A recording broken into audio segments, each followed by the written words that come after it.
Hello students.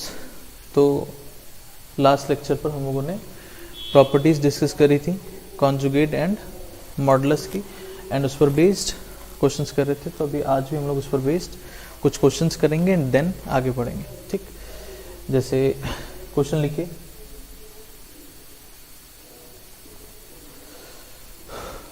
If alpha and beta are and beta are complex numbers, alpha and beta are complex numbers, ऐसे लिख सकते हैं, है ना। बताया था कॉम्प्लेक्स नंबर के सेट को हम लोग कैपिटल सी से डिनोट करेंगे। If alpha and beta are complex numbers where modulus of beta is equal to 1, modulus of beta is equal to 1, then find the value of modulus of beta minus alpha upon 1 minus alpha bar beta. Then find the value of beta minus alpha upon 1 minus alpha bar beta. इसकी हमको value find करनी है जहाँ पे alpha beta complex numbers हैं। तो क्या किया जाए, देखिए अब इसको ऐसे लिख सकते हैं,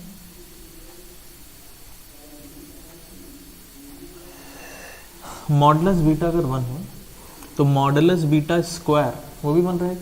ठीक, एंड मॉडुलस बीटा स्क्वायर को हम लोग लिख सकते हैं बीटा इंटू बीटा बार। बताया था कि ये वाली प्रॉपर्टी का यूज बहुत ज़्यादा होगा कि z into Z bar equals to mod Z square. उस दिन भी बोला था कि ये प्रॉपर्टी आपको बहुत जगह देखने को मिलेगी। तो यहाँ पे भी मॉड बीटा स्क्वायर 1 हो गया, और मॉड बीटा स्क्वायर को हम लिख सकते हैं बीटा इंटू बीटा बार। तो 1 को आप लिख सकते हैं mod beta square, and mod beta square को आप लिख सकते हैं beta into beta bar minus alpha bar into beta. ऐसा हो गया, बीटा कॉमन आ गया। ठीक, एंड मॉडुलस की प्रॉपर्टी से z1 अपॉन z2 का होल मॉडुलस करिए या modulus z1 upon modulus z2 करिए। ठीक, कहने का मतलब हम पहले डिवाइड करके तब मॉडुलस लें या अलग अलग मॉडुलस लेकर के डिवाइड करें, इससे फर्क नहीं पड़ता। यहाँ डिनोमिनेटर में आप देख सकते हैं बीटा कॉमन आ जाएगा। ठीक, बीटा कॉमन ये हो गया बीटा बार माइनस अल्फा बार, ऐसा। ठीक, अगेन मॉडुलस की प्रॉपर्टी से मल्टीप्लिकेशन डिवीजन में आप मॉडुलस को स्प्लिट कर सकते हैं। मतलब this beta into this complex number का मॉडुलस लिखा है तो इसको आप लिख सकते हैं modulus of beta into modulus of beta bar minus alpha बार, ऐसे।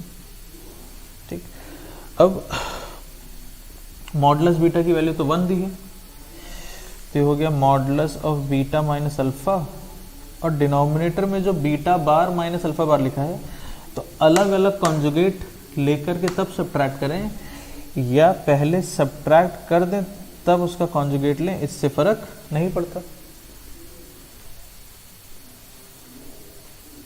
है ना। तो बीटा बार माइनस अल्फा बार लिखें, अलग अलग कॉन्जुगेट लेके सब्ट्रैक्ट करें या सब्ट्रैक्ट कर दें तब कॉन्जुगेट लें।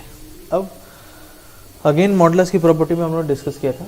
मान लीजिए आप बीटा माइनस अल्फा को कॉम्प्लेक्स नंबर कह दीजिए z, तो ये z लिखा है तो ये z बार लिखा है, तो z का मॉडुलस कहिए, z बार का मॉडुलस कहिए, माइनस z का मॉडुलस कहिए, माइनस z बार। पहली प्रॉपर्टी जो लिखी थी मॉडुलस में सारे सेम होंगे, तो इसका मॉडुलस कहिए चाहे इसके कॉन्जुगेट का मॉडुलस कहिए, दोनों सेम होगा, दोनों सेम होगा तो ये कैंसिल आउट हो गया और इसकी वैल्यू आ गई 1।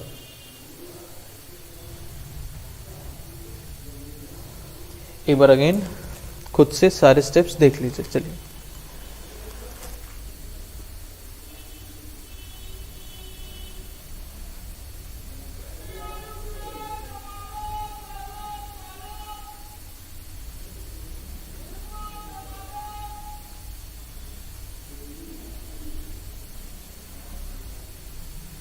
ठीक है, जरा क्वेश्चन क्लियर हुआ।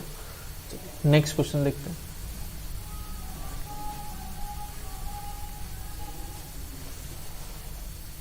If modulus of z is equal to 1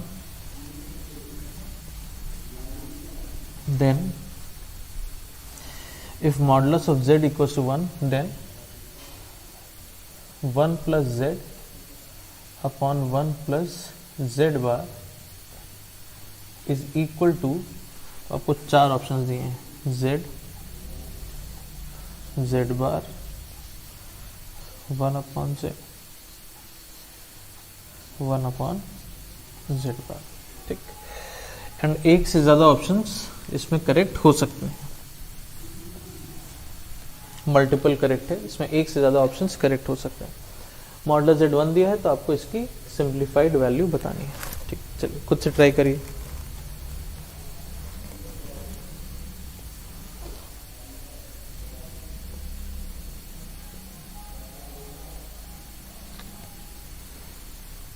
देखिए तो ये हो गया 1 प्लस z, ठीक है। मॉडुलस z अगर 1 है तो मॉडुलस z का स्क्वायर भी 1 हो गया, एंड मॉडुलस z स्क्वायर को आप लिख सकते हैं z इंटू z बार, ठीक। तो देखिए चाहिए तो इस 1 को लिख लीजिए z इंटू z बार,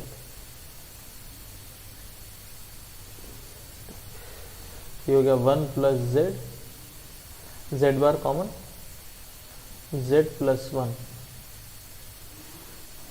तो 1 प्लस z कैंसिल आउट, तो क्या आ गया 1/z बार। तो एक ऑप्शन तो ये करेक्ट हो गया 1/z बार, ठीक। एंड आप यहां से देख सकते हैं कि 1/z बार को आप z कह सकते हैं, भाई z इंटू z बार 1 है ना, तो z बार से डिवाइड कर दीजिए, तो z will be equal to 1/z bar, तो 1/z बार को ही आप z भी कह सकते हैं, है ना। 1/z बार को ही आप z भी कह सकते हैं। यहां से देखिए z बार से डिवाइड कर दीजिए तो z इक्वल्स टू 1/z बार आ जाएगा, तो ये आपका आंसर हो गया। आप 1/z बार भी कह सकते हैं, आप इसको z भी कह सकते हैं। क्लियर हो गया, ठीक। चलिए एक क्वेश्चन और करते हैं, next.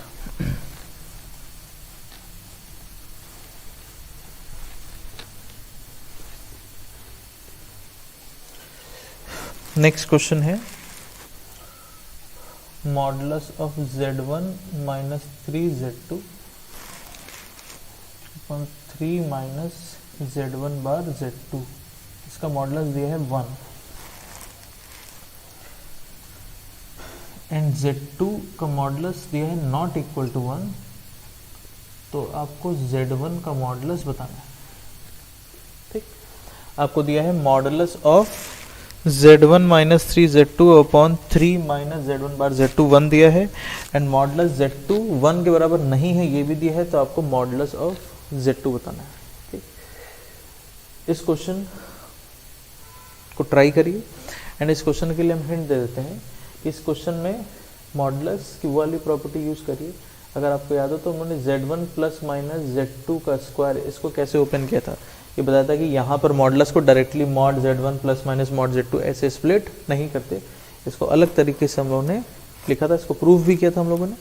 Mod z1 square plus mod z2 square plus minus 2 real part of z1 z2 बार या z2 z1 बार, इस तरह से, है ना। तो इस प्रॉपर्टी का यूज है इसमें, ठीक। चलिए ट्राई करिए।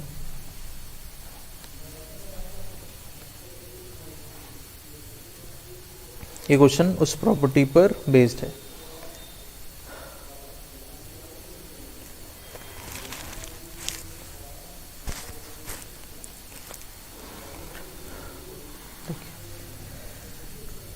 क्वेश्चन खुद से ज़रूर से, जब हम बोल रहे हैं क्वेश्चन ट्राई करिए तो खुद से ज़रूर से एक बार बहुत अच्छे से ट्राई करके, थोड़ा टाइम लगेगा बट ट्राई करने के बाद ही सॉल्यूशन देखिए, क्योंकि जैसे मैंने बोला कि यही वाला पार्ट आपको कॉम्प्लेक्स नंबर में थोड़ा ज़्यादा ट्रिकी लगेगा। रीज़न बिंग प्रॉपर्टीज इतनी सारी हैं, बट किस क्वेश्चन में क्या अप्लाई करना है वो ऐसे नहीं समझ में आएगा। वो जब आप क्वेश्चंस करेंगे काफ़ी सारे प्रॉपर्टी बेस्ड, तब आपको थोड़ा सा आइडिया लगने लगेगा कि अच्छा इस क्वेश्चन को हम ऐसे प्रोसीड कर सकते हैं। तो अगर हम बोल रहे हैं कि क्वेश्चन को ट्राई करिए तो बहुत ऑनेस्टली उसको टाइम दीजिए, 5 मिनट लगे, 10 मिनट लगे, 15 मिनट लगे, कोई दिक्कत नहीं है। बट जो भी चीज़ें सोच सकते हैं, कोई प्रॉपर्टी जो आपको लगता है लगा सकते हैं उसको लगाइए। गलत होगा दूसरी प्रॉपर्टी लगाइए, गलत होगा कभी सही होगा, बट उसी तरह से सीखेंगे, ठीक है। तो ऐसा नहीं कि हम सॉल्व कर ही रहे हैं तो बस क्वेश्चन देखा सॉल्यूशन देखा, इससे आप सीखेंगे नहीं।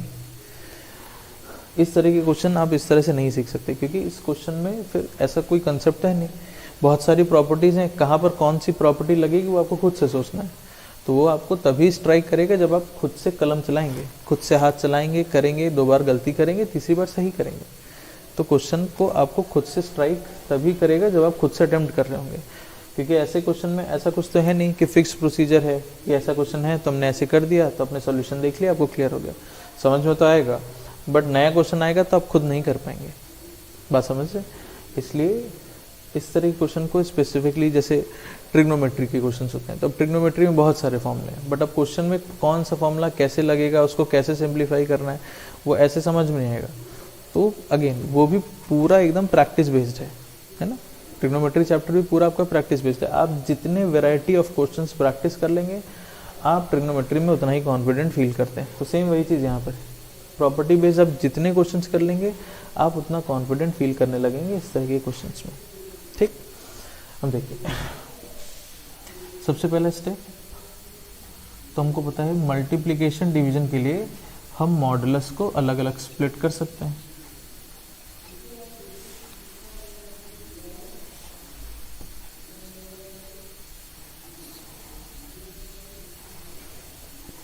तो डिवाइड करके तब मॉडुलस लें या अलग अलग मॉडुलस लेके डिवाइड कर दें। ठीक, पहली बात करूँ। इसके बाद इस टर्म को इधर ले जाते हैं,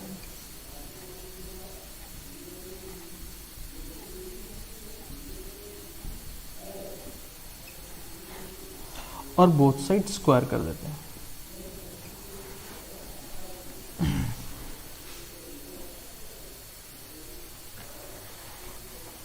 यहां तक की बात करूं।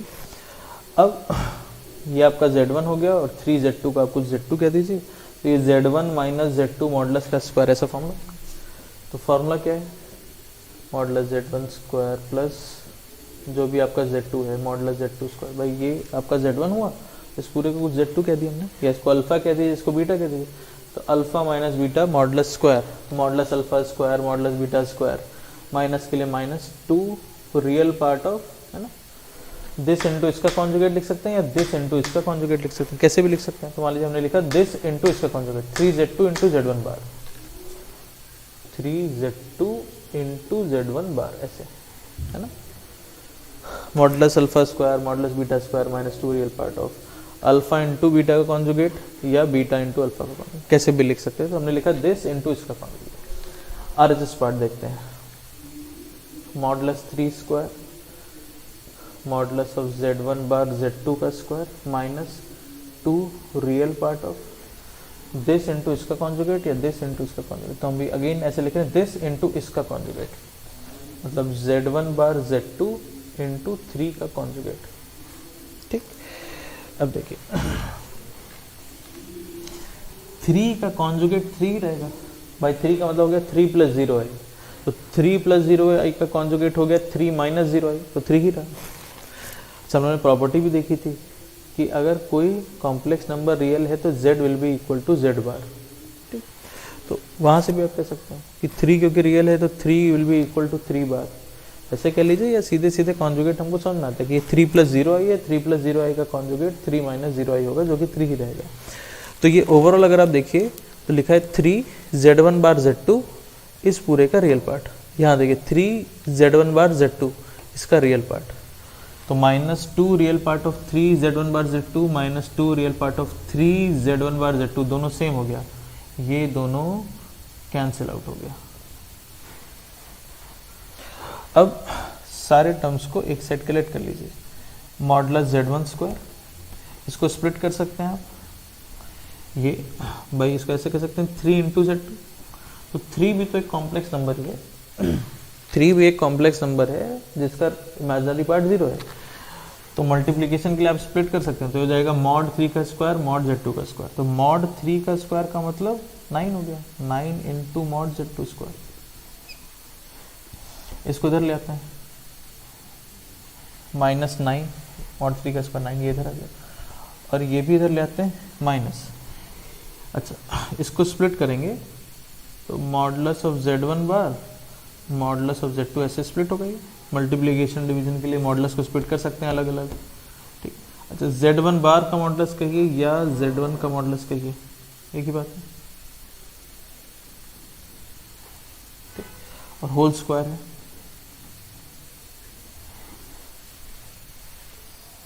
ठीक, अब इसमें और इसमें मॉड Z1 स्क्वायर कॉमन ले लीजिए, इसमें और लास्ट टर्म में, तो आपको मिलेगा 1 माइनस मॉड Z2 स्क्वायर ऐसा।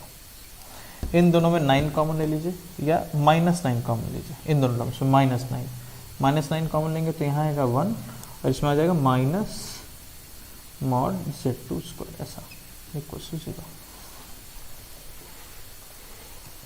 इधर वाला पार्ट हटाते हैं, नोट करेंगे है ना जरूर से।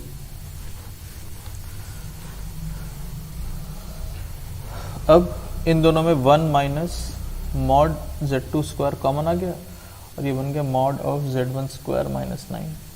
ठीक, अब दो क्वांटिटीज का प्रोडक्ट जीरो, तो या तो ये जीरो या तो ये जीरो, तो यहाँ से आप कहेंगे कि भाई मॉड Z2 का स्क्वायर इक्वल्स टू 1 एंड यहाँ से आप कहेंगे कि मॉड Z2 का स्क्वायर इक्वल्स टू 9। ठीक, अब क्या होता था कि जब आप रियल नंबर में कहते थे कि किसी का मॉडुलस 1 है तो आप कहते थे उसकी वैल्यू +-1। ठीक, अब जैसे मान लीजिए मॉड Z2 स्क्वायर 1 है, तो सिंपली अगर आप मॉड Z2 को थोड़ी देर के लिए कुछ x कह दीजिए, तो जब आप कहते हैं x का स्क्वायर 1 तो आप x की दो वैल्यू कहते हैं +-1 ऐसे।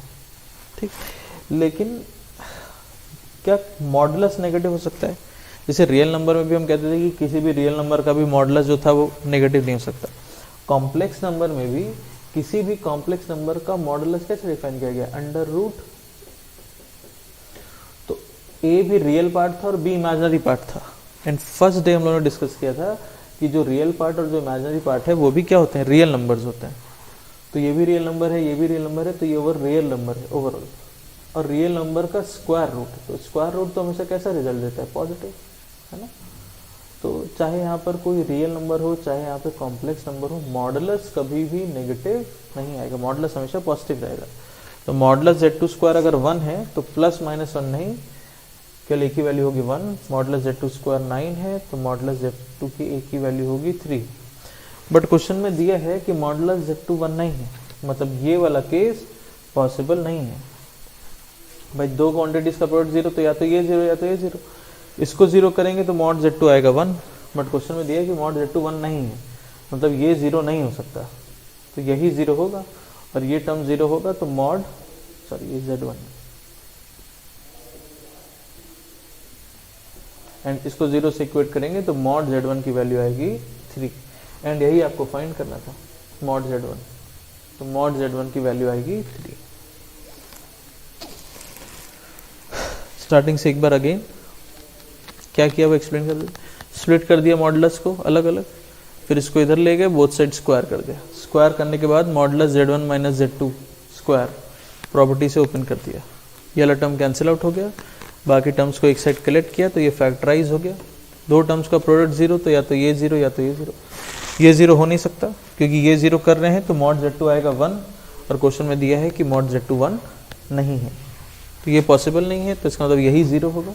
इसको जीरो से इक्वेट करेंगे तो मॉड Z1 3 आएगा। एंड अगेन चाहे यहाँ पे रियल नंबर था चाहे कॉम्प्लेक्स नंबर है, मॉडुलस किसी भी क्वांटिटी का कभी भी नेगेटिव नहीं हो सकता। कॉम्प्लेक्स नंबर में भी मॉडुलस जिस तरह से डिफाइन किया गया है ये हमेशा पॉजिटिव ही रहेगा। ठीक, तो मॉड Z1 स्क्वायर 9 है तो मॉड Z1 +-3 रिपोर्ट नहीं करेंगे, पॉजिटिव ही रहेगा हमेशा +3।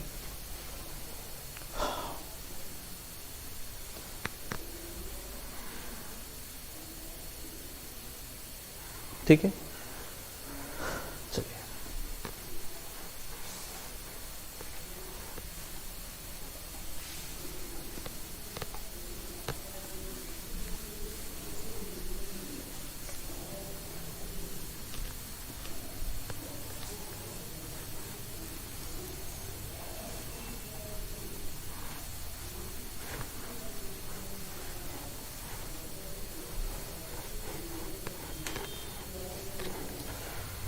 तो जैसे नेक्स्ट क्वेश्चन लिखिए,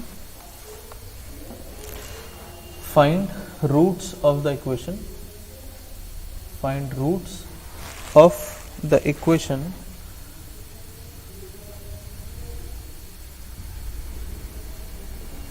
I z cube plus z square minus z plus i, यहाँ पे माइनस है,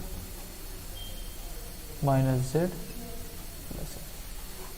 find roots of the equation. Also show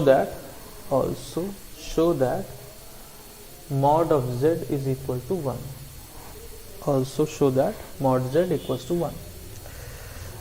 अब देखिए, जैसे ये इक्वेशन लिखी, पॉलिनोमियल इक्वेशन है, z में क्यूबिक है, z क्यूब का टर्म, z स्क्वायर का टर्म, z का टर्म एंड कुछ कांस्टेंट टर्म, इस तरह से. तो पॉलिनोमियल इक्वेशन है z में.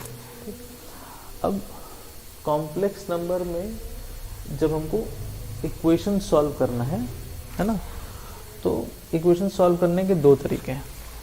या तो अगर आप इसको डायरेक्टली फैक्टराइज कर पा रहे हैं, सिंप्लीफाई कर पा रहे हैं, तो आप इसको सिंप्लीफाई कर लीजिए, वो आसान है. अदरवाइज अगर हमको लगेगा सिंप्लीफाई नहीं हो रहा है, तो फिर मान लीजिए z इक्वल्स टू कुछ x plus I Y assume कर लीजिए, ठीक, और उसको यहाँ पुट कर दीजिए, पूरा पुट करके ओपन कर दीजिए, क्यूब कर दीजिए, स्क्वायर कर दीजिए, सारी चीज़ पूरा ओपन कर दीजिए, और उसका रियल पार्ट एक साथ ले लीजिए, आई के साथ इमेजिनरी पार्ट एक साथ ले लीजिए, ठीक. आरएचएस में जो जीरो दिया है उसको ऐसे लिख लीजिए. दो कॉम्प्लेक्स नंबर्स इक्वल हैं तो रियल पार्ट के बराबर होगा, इमेजिनरी पार्ट के बराबर होगा.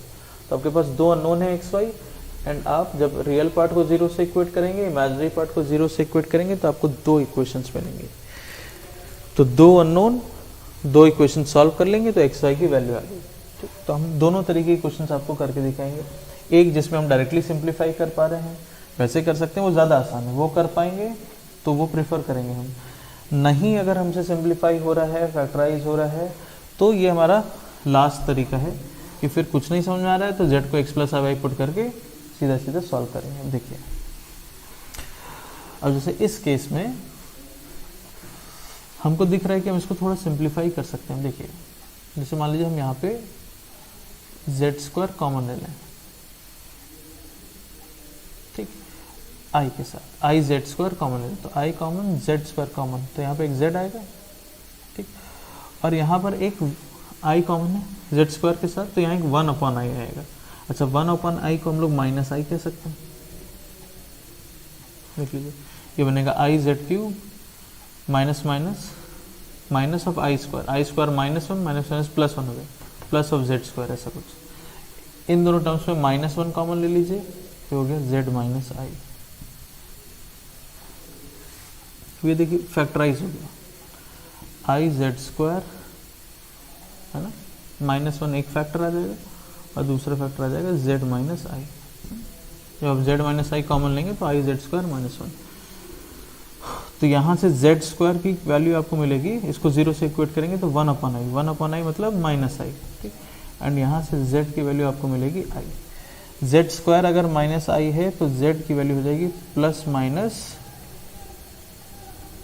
माइनस आई का पावर 1/2, है ना, या अंडर रूट माइनस आई ऐसे लिख दो.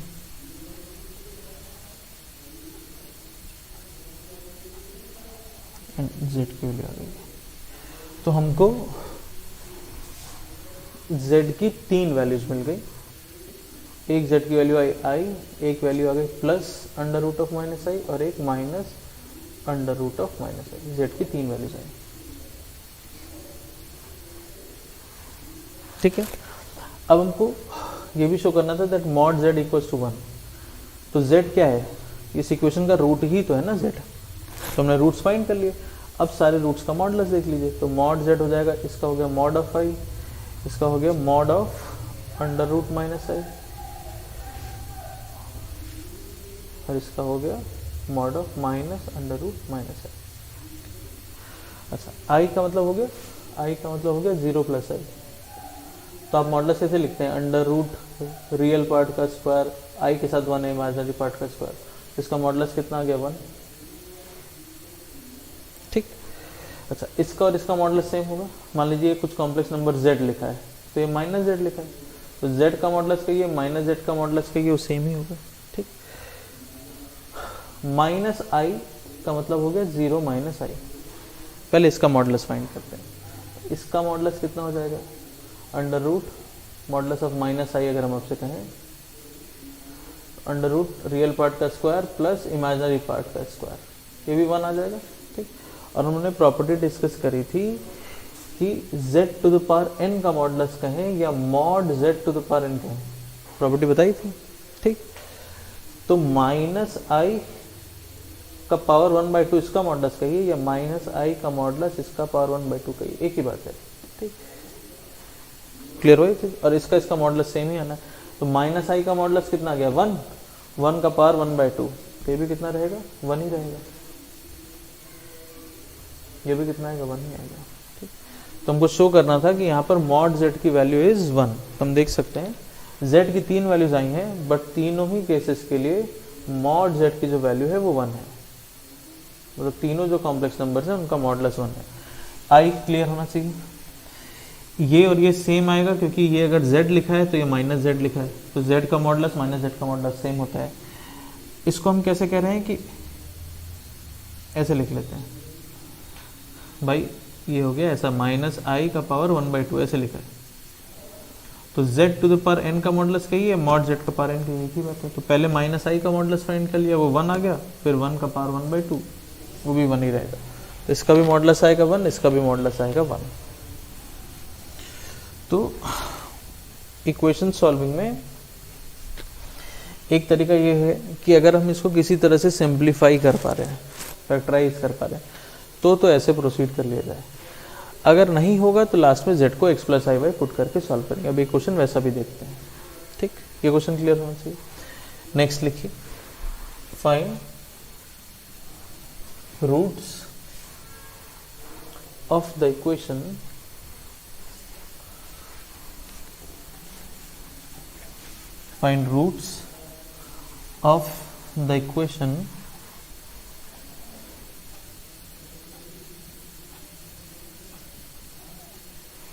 find roots of the equation z square plus z bar equals to 0। इस इक्वेशन के आपको रूट्स फाइंड करना है, ठीक। अब इसमें 2 ही टर्म है और हमको इसमें कुछ ऐसा कॉमन लेता हुआ भी हमको दिख नहीं रहा है कि ये तो z स्क्वायर है, इधर z, मान लीजिए इधर z होता तो z कॉमन आ जाता, बट इसमें ना तो कुछ कॉमन ले सकते हैं ना इसको आपस में हम कुछ सिंप्लीफाई कर सकते हैं। तो अब हमको लग रहा है कि अगर हम इसको अब सिंप्लीफाई नहीं कर पा रहे हैं तो अब हम z को x plus I Y put कर लेंगे। एंड ये चीज़ हमेशा ध्यान रखें कि जब भी आप कॉम्प्लेक्स नंबर को स्टैंडर्ड फॉर्म में ऐसे कह रहे हैं तो इसका जो भी रियल पार्ट है, जो भी इमेजिनरी पार्ट है, वो ज़रूर से खुद में रियल नंबर होता है। फर्स्ट डे हम लोगों ने डिस्कस किया था, ठीक है। पुट कर दीजिए, x प्लस आई वाई का स्क्वायर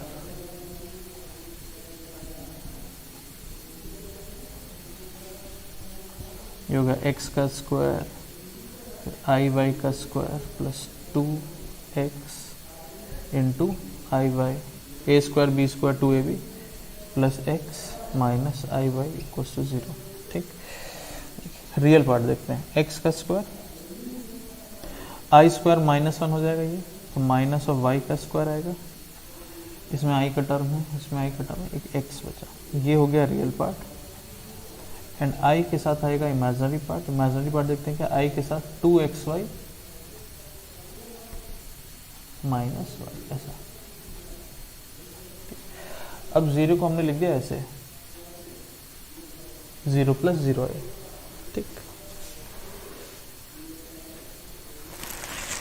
अब जैसा कि अभी हम डिस्कस कर रहे थे कि इस तरह के क्वेश्चन में आपको सेम एग्जैक्टली यही प्रोसीजर रहेगा हर इस तरह के क्वेश्चन में, जहां पर आपको इक्वेशन सॉल्व करना है इस तरह से। तो आपने पूरी इक्वेशन में z को x plus I Y put कर दिया, फिर रियल पार्ट अलग कर लीजिए, इमेजिनरी पार्ट अलग कर लीजिए, इधर 0 है, 0 मतलब 0 प्लस 0 है।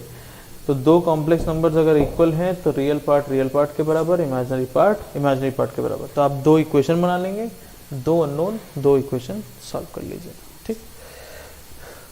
तो 2 इक्वेशंस हो गई हमारे पास, x square minus y square plus x equal to 0 and 2xy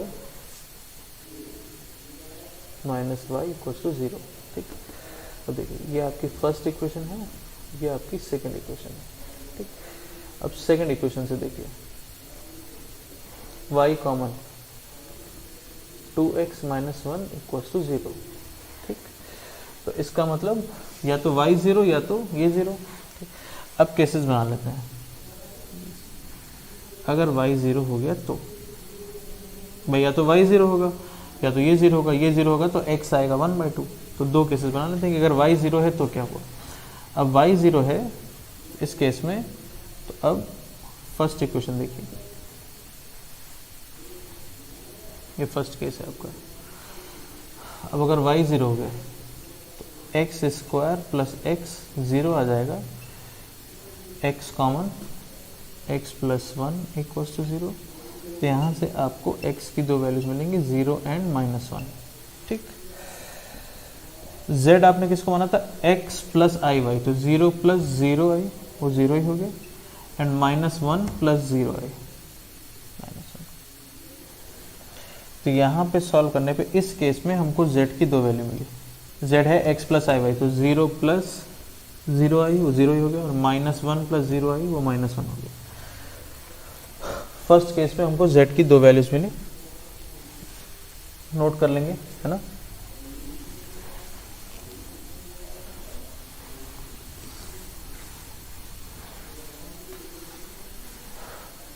second case देखते हैं। सेकेंड केस क्या था, 2x माइनस 1 0, यानी कि x इक्वल्स टू 1/2 हो जाएगा सेकेंड केस में। अब अगेन इसको फर्स्ट में पुट कर लीजिए, है ना। साइमल्टेनियसली सॉल्व कर रहे हैं, तो सेकंड से जो भी रिजल्ट मिल रहा है उसको फर्स्ट में पुट करके सॉल्व कर रहे हैं। सेकंड इक्वेशन थी ना, तो सेकंड से जो भी रिजल्ट मिल रहा है उसको फर्स्ट में पुट कर दीजिए। तो x को 1/2 पुट करेंगे फर्स्ट इक्वेशन में, तो x का स्क्वायर माइनस y का स्क्वायर प्लस x,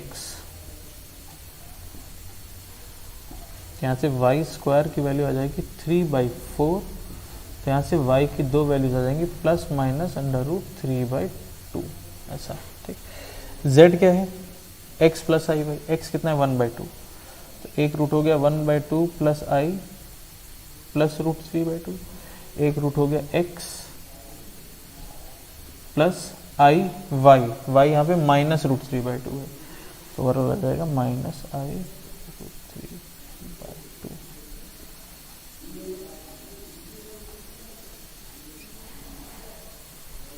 तो ओवरऑल इस इक्वेशन के 4 रूट्स आपको मिले, एक 0, एक -1, एक 1/2 प्लस i√3/2, एक 1/2 माइनस i√3/2, इस तरह से।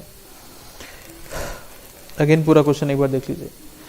क्वेश्चन सॉल्विंग में दो तरीके हैं, या तो आप डायरेक्टली सिंप्लीफाई कर लीजिए, नहीं कर पा रहे हैं तो आप z को x plus I Y put करके पूरा सॉल्व कर दीजिए, फिर रियल पार्ट को रियल पार्ट से, इमेजिनरी पार्ट को इमेजिनरी पार्ट से, दो इक्वेशंस बनेंगी, दो अननोन सॉल्व कर लीजिए, ठीक है। पूरा प्रोसीजर देख लीजिए एक बार।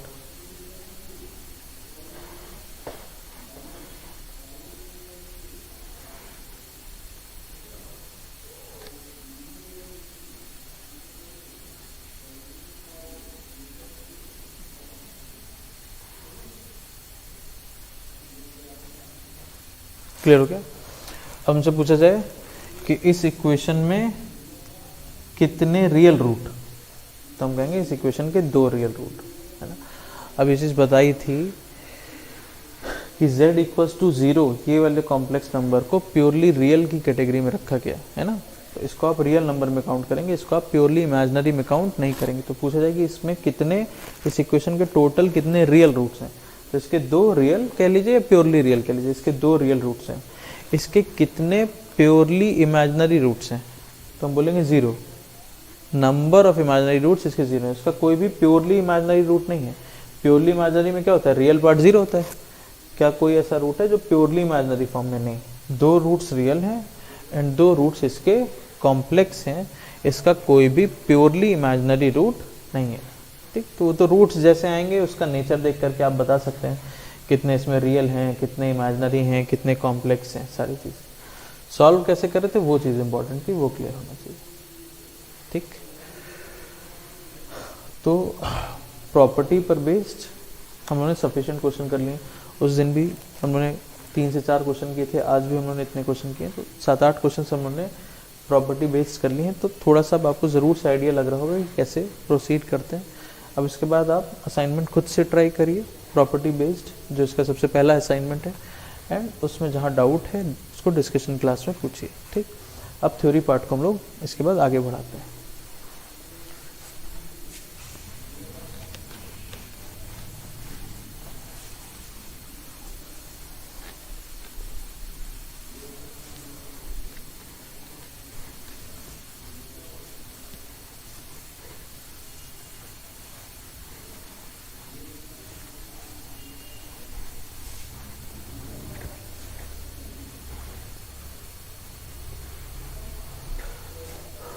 नेक्स्ट हेडिंग लिखिए,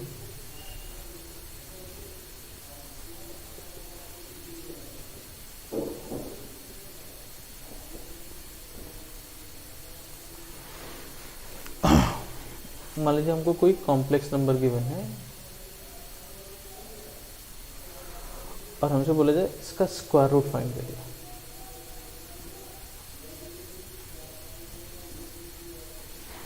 ठीक, तो जैसे फॉर एग्जांपल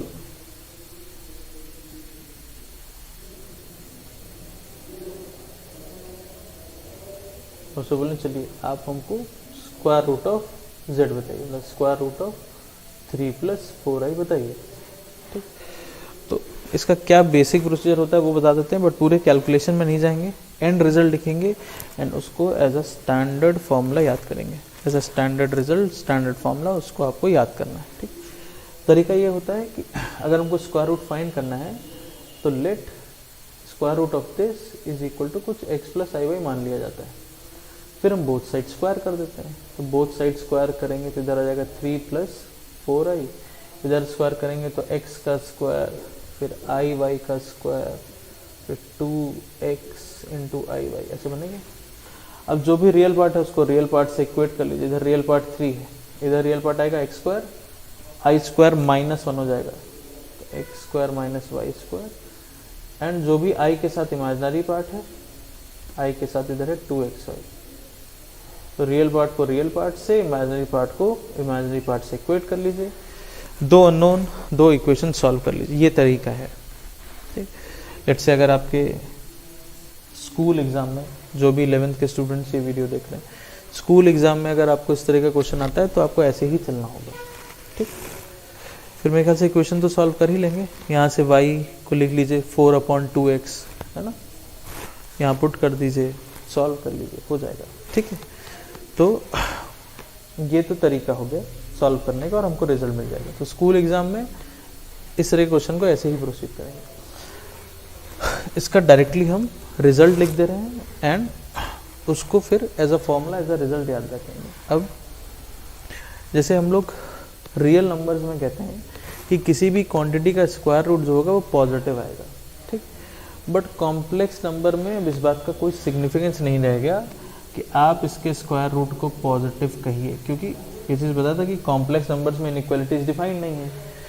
तो √(a + i) भी, ये भी कोई ओवरऑल कुछ तो कॉम्प्लेक्स नंबर ही बनेगा। इसका रिजल्ट जो भी आएगा, इसके रिजल्ट को आपने ऐसे फॉर्म में ज्यूम किया, x y की कुछ वैल्यू आएगी, तो इसका रिजल्ट जो भी आएगा वो अगेन कुछ कॉम्प्लेक्स नंबर ही आएगा। तो वो कॉम्प्लेक्स नंबर पॉजिटिव है कि नेगेटिव है ये कहना तो इनसिग्निफिकेंट हो गया, क्योंकि कॉम्प्लेक्स नंबर्स में तो इनइक्वालिटीज डिफाइंड ही नहीं है ना। तो इसलिए यहाँ पर हम लोग उस तरह से नहीं चलते या उस तरह से नहीं सोचते कि स्क्वायर रूट का रिजल्ट हमेशा पॉजिटिव होगा। यहाँ पर हमेशा स्क्वायर रूट के आपको दो रिजल्ट्स मिलेंगे, और इस प्लस माइनस का सिग्निफिकेंस केवल इतना है कि अगर आप कह रहे हैं कि स्क्वायर रूट इसका ये है तो इसका स्क्वायर करने पे ही आ जाए, तो प्लस लेंगे चाहे माइनस लेंगे, स्क्वायर करने पर तो हट जाएगा प्लस माइनस, है ना। तो यहाँ पे स्क्वायर रूट का सिग्निफिकेंस ये है। जैसे यहाँ भी आप सॉल्व करेंगे तो आप देखेंगे आपको दो सेट ऑफ वैल्यूज मिलेंगी x और y की, है ना। तो यहाँ पर दोनों वैल्यूज आप रिपोर्ट करेंगे। पहली बात कह रहे हैं यहाँ पर पॉजिटिव नेगेटिव वाली बात ही नहीं है, क्योंकि कॉम्प्लेक्स नंबर है। तो यहाँ ये नहीं कह सकते कि ये पॉजिटिव होगा >0 <0, वो इनसिग्निफिकेंट है। यहाँ पर सिंपली स्क्वायर रूट का मतलब ये हो गया कि अगर आप इसको स्क्वायर रूट कह रहे हैं z का, तो उसका स्क्वायर करने पर a + i भी आना चाहिए, इसका स्क्वायर। तो इसका चाहे प्लस लेंगे चाहे माइनस लेंगे, स्क्वायर करेंगे तो ये हट ही जाएगा प्लस माइनस, है ना। तो इसका स्क्वायर ही आना चाहिए, तो अब ये हो गया अंडर रूट z जो बनेगा उसका real part mod of z plus a/2, ठीक। एंड इसका जो इमेजिनरी पार्ट आएगा वो आएगा mod of z minus a/2। चलिए एक बार इसको हम लोग यहाँ पर अप्लाई करते हैं। अगर हमको फाइंड करना था अंडर रूट ऑफ 3 + 4i, ठीक।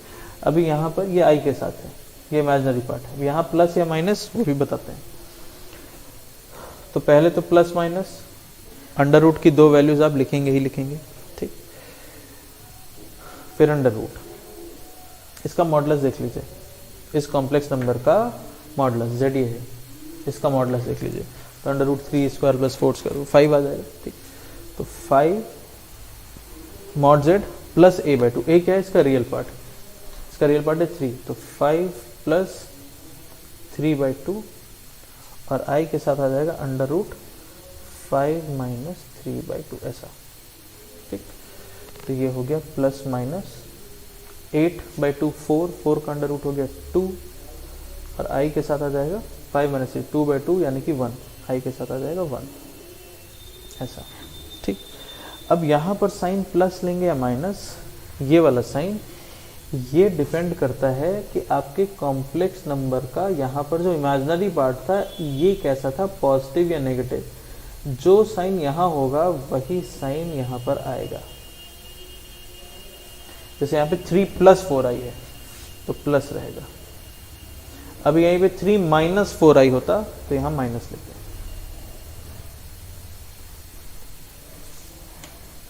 कैसे अप्लाई करने, क्लियर है, ठीक। इसको नोट कर लीजिए। एक बार इसको हम लोग रिवर्स भी चल के देखते हैं। मतलब अगर हम कह रहे हैं इसका स्क्वायर रूट ये है तो इसका स्क्वायर करने पे ये आना चाहिए 3 + 4i। एक बार वो भी करके देखते हैं। एक बार आप खुद से भी करके देखिए, फिर हम भी अभी करके दिखाएंगे, ठीक। तो ये फॉर्मूला याद रखेंगे अंडर रूट z के लिए। इसका जो रियल पार्ट हो गया वो under root mod z plus a/2, imaginary part हो गया under root mod z minus a/2। Plus minus 2 values तो स्क्वायर रूट की हमेशा रहेंगी। यहाँ पे प्लस आएगा या माइनस वो डिपेंड करेगा कि आपके कॉम्प्लेक्स नंबर में यहाँ पर जो इमेजिनरी पार्ट था वो पॉजिटिव था या नेगेटिव, है ना। पॉजिटिव है तो ये प्लस रहेगा, अगर यहाँ नेगेटिव है तो माइनस आ रहा होगा। तो यहाँ जैसा साइन रहेगा वही साइन यहाँ कैरी ओवर होगा। प्लस है तो प्लस, माइनस है तो माइनस, ठीक। इतना पार्ट पहले नोट कर लीजिए एक बार। चलिए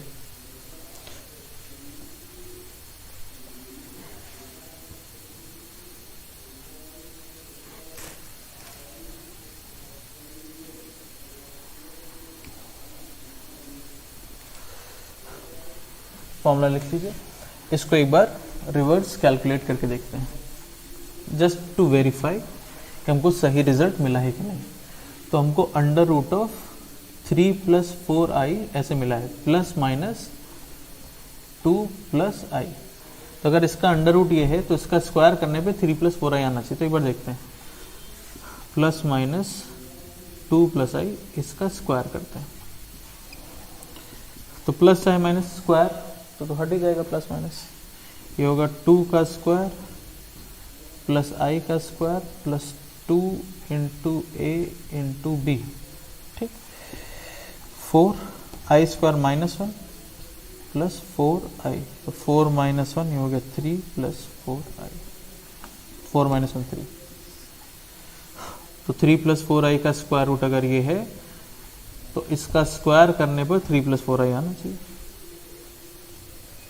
सही है, ठीक है, क्लियर हो गया। चलिए छोटा सा क्वेश्चन लिख लीजिए। फाइंड, अब जैसे ये चीज का ध्यान रखेंगे, प्लस माइनस तो हमेशा ही रहेगा क्योंकि स्क्वायर रूट के बाद 2 वैल्यूज तो कॉम्प्लेक्स नंबर में हमेशा रिपोर्ट करेंगे। बट यहाँ पे प्लस आएगा या माइनस आएगा और वो डिपेंड करेगा इस पे। अब यहीं पे 3 - 4i होता अगर तो ये 2 - i होता। जैसा साइन यहाँ वैसा साइन यहाँ, ये वाला साइन सेम आप कैरी ओवर करेंगे यहाँ पर, इसमें गलती नहीं करेंगे, ठीक। क्वेश्चन लिखिए, find square root of find square root of the following complex numbers. Find square root of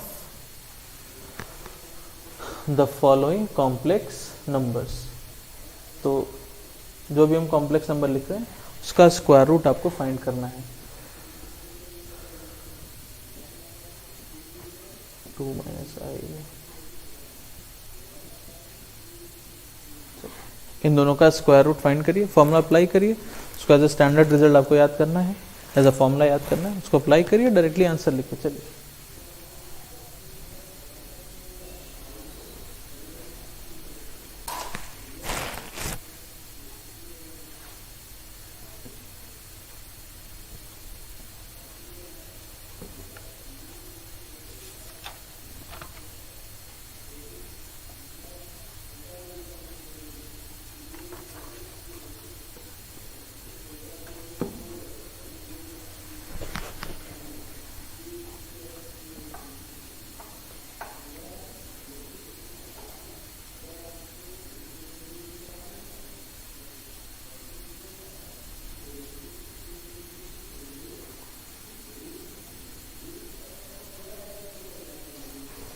देखिए,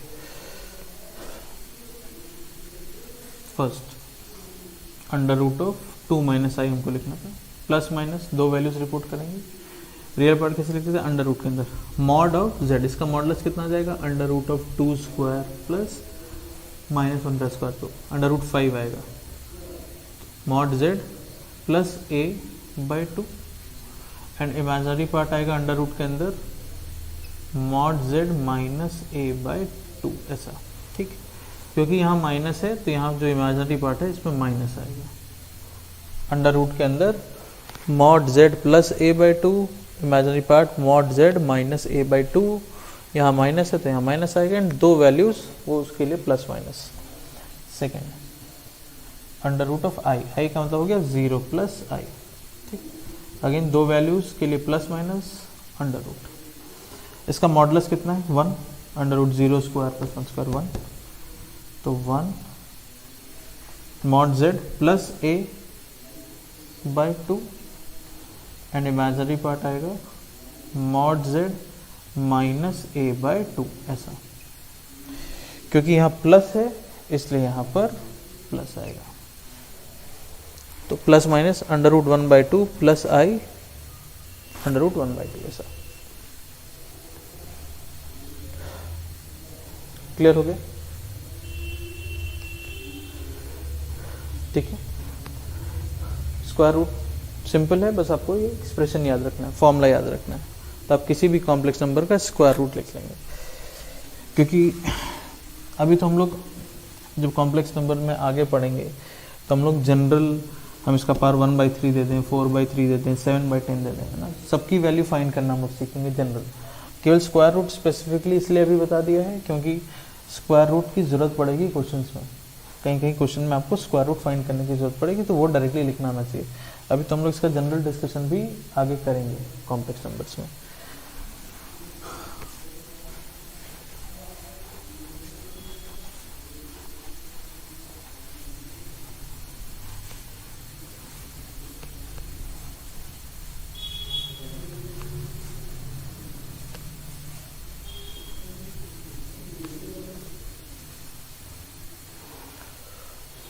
इसके बाद नेक्स्ट हेडिंग लिखिए.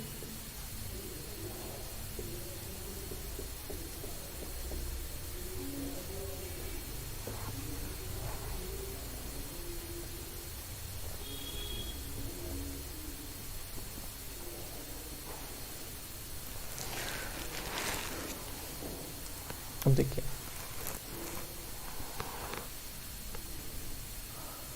क्योंकि टाइम काफ़ी हो गया है इस लेक्चर में, इसलिए काफ़ी बड़ा टॉपिक है ये, तो पूरा अभी डिस्कशन नहीं करेंगे, केवल एक बेसिक इंट्रोडक्शन दे देते हैं कि ये क्या है.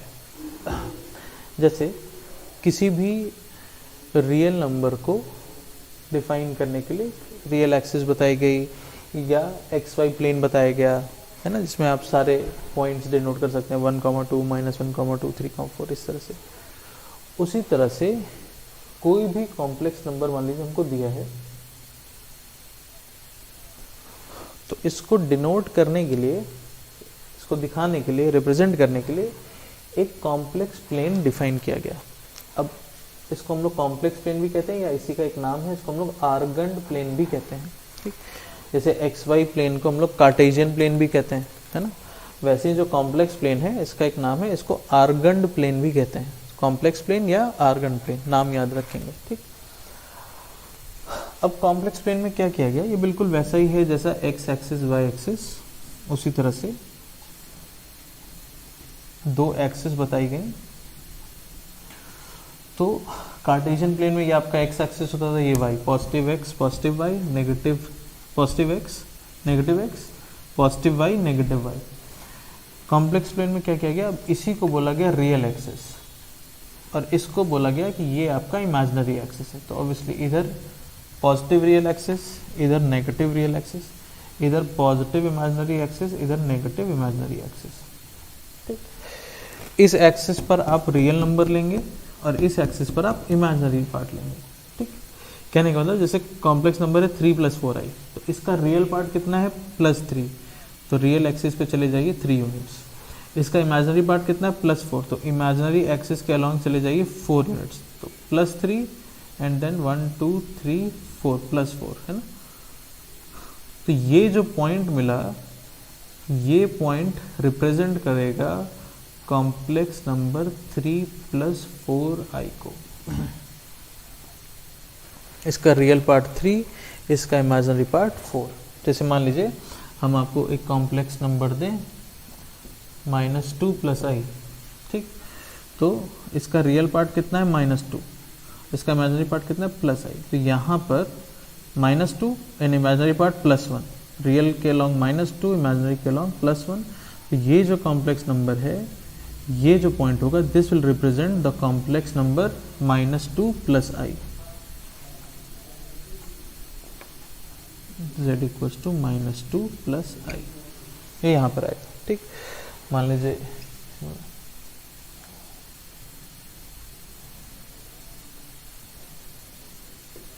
ये कॉम्प्लेक्स नंबर, इसका रियल पार्ट कितना -4, तो -1 -2 -3 -4। इसका इमेजिनरी पार्ट कितना है -2, तो इमेजिनरी पे -2 यहाँ से ले लिया।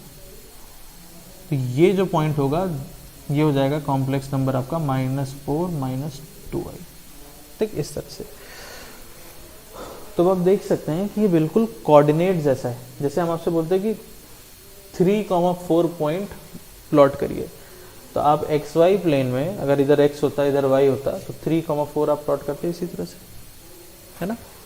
आपको बोलते हैं -2, 1, तो -2, 1। हम आपको बोलते हैं -4, -2, तो -4, -2, है ना। इसीलिए ये जो पॉइंट है this is same as the coordinate 3,4। And अब बहुत सारी जगह पर बुक्स में आप ऐसा भी रिप्रेजेंटेशन देखेंगे कि z को ऐसे रिप्रेजेंट किया, क्योंकि ये बिल्कुल कोऑर्डिनेट जैसा। अब कहीं पर अगर कॉम्प्लेक्स नंबर ऐसा भी दिया है तो आपको समझ में आना चाहिए कि ये उसका रियल पार्ट है, ये उसका इमेजिनरी पार्ट है, मतलब कॉम्प्लेक्स नंबर है 3 + 4i, इस तरह से।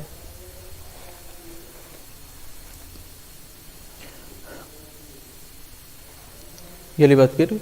इसी तरह से यहाँ पर जो कॉम्प्लेक्स नंबर है इसको आप रिप्रेजेंट कर सकते हैं सिंपली -2, 1 ऐसे। इस कॉम्प्लेक्स नंबर को आप रिप्रेजेंट कर सकते हैं -4, -2। ये बात करें, this is same as equivalent to the coordinate 3, 4। This is equivalent to the coordinate -2, 1। This is equivalent to the coordinate -4, -2। तो ये वाली चीज़ भी ध्यान रखें, कॉम्प्लेक्स नंबर को ऐसे भी रिप्रेजेंट करते हैं जैसे कोऑर्डिनेट सिस्टम में हम लोग कोऑर्डिनेट को करते हैं। रीज़न वही है क्योंकि कॉम्प्लेक्स प्लेन में अब जो कॉम्प्लेक्स नंबर है, कोई भी एक कॉम्प्लेक्स नंबर किसी एक पॉइंट की तरह से बिहेव कर रहा है ना, कोऑर्डिनेट जैसा ही है। तो जैसे हम लोग रियल में 3, 4 को मार करते, वैसे ही कॉम्प्लेक्स प्लेन में 3 + 4i होगा, एग्जैक्टली सेम, बिल्कुल वैसे ही। ये बात हमको क्लियर होनी चाहिए, ठीक। एंड यहीं से अब हमको ये भी समझ में आएगा कि जब हमने बोला कि कॉम्प्लेक्स नंबर्स में इनइक्वालिटीज डिफाइन नहीं है ना, हम ऐसे उसको समझ सकते हैं कि कॉम्प्लेक्स नंबर बेसिकली एक पॉइंट को रिप्रेजेंट कर रहा है कॉम्प्लेक्स में। क्या आप कोऑर्डिनेट में कभी ऐसा कहेंगे कि 3,4 ये वाला कोऑर्डिनेट बड़ा है -2,1 से? क्या कभी हम लोग ऐसा कहते हैं? क्या हम लोग कभी दो पॉइंट्स को कंपेयर करते हैं कि ये पॉइंट इस पॉइंट से बड़ा है या ये पॉइंट इस पॉइंट से छोटा है? क्या ऐसा कह सकते हैं? नहीं, ऑब्वियसली ये कहना इनसिग्निफिकेंट है, ये कहना मीनिंगलेस है। इसका कोई मतलब नहीं कि ये पॉइंट उस पॉइंट से बड़ा है, वो पॉइंट उस पॉइंट से छोटा है, ऐसा नहीं कह सकते। तो कॉम्प्लेक्स नंबर्स भी, क्योंकि कॉम्प्लेक्स प्लेन में एक पॉइंट को रिप्रेजेंट कर रहा है, इसलिए पॉइंट्स कंपेयर करना कि ये पॉइंट इससे बड़ा है, ये पॉइंट इससे ज़्यादा है, ऐसा नहीं कह सकते। हाँ, दो पॉइंट्स इक्वल हो सकते हैं, सेम हो सकते हैं, तो उसके लिए उसका एक्स कोऑर्डिनेट सेम होना चाहिए, वाई कोऑर्डिनेट सेम होना चाहिए, है ना। तो रियल पार्ट के बराबर, इमेजिनरी पार्ट के बराबर, तो इक्वलिटी की बात कर सकते हैं, बट आप कॉम्प्लेक्स नंबर्स में इन इक्वलिटी की बात नहीं करते। ठीक, तो कॉम्प्लेक्स प्लेन, रियल एक्सिस, जहाँ पे x वहाँ पे अब रियल एक्सिस हो गया, जहाँ y वहाँ इमेजिनरी, इधर पॉजिटिव रियल, इधर negative real, positive imaginary, negative imaginary. And complex number को अगर हमको डिनोट करना है तो ये बिल्कुल x की तरह से है, और जो इमेजिनरी पार्ट है वो y की तरह से है, x y की तरह। जैसे आप किसी भी पॉइंट को डिनोट करते हैं, वहाँ पर रिप्रेजेंट करते हैं, उसी तरह से आप हर कॉम्प्लेक्स नंबर को कॉम्प्लेक्स प्लेन में एक पॉइंट से शो कर सकते हैं। इतनी बात। तो कॉम्प्लेक्स प्लेन या आर्गन प्लेन का बेसिक क्लियर हुआ है हमको कि ये क्या है, कॉम्प्लेक्स नंबर को इसमें हम कैसे रिप्रेजेंट करते हैं। ठीक, तो अब आज का डिस्कशन इसको भी हम यहीं पर स्टॉप करेंगे, एंड देन नेक्स्ट लेक्चर में इसके आगे अब प्रोसीड करेंगे। ठीक, चलिए, थैंक यू।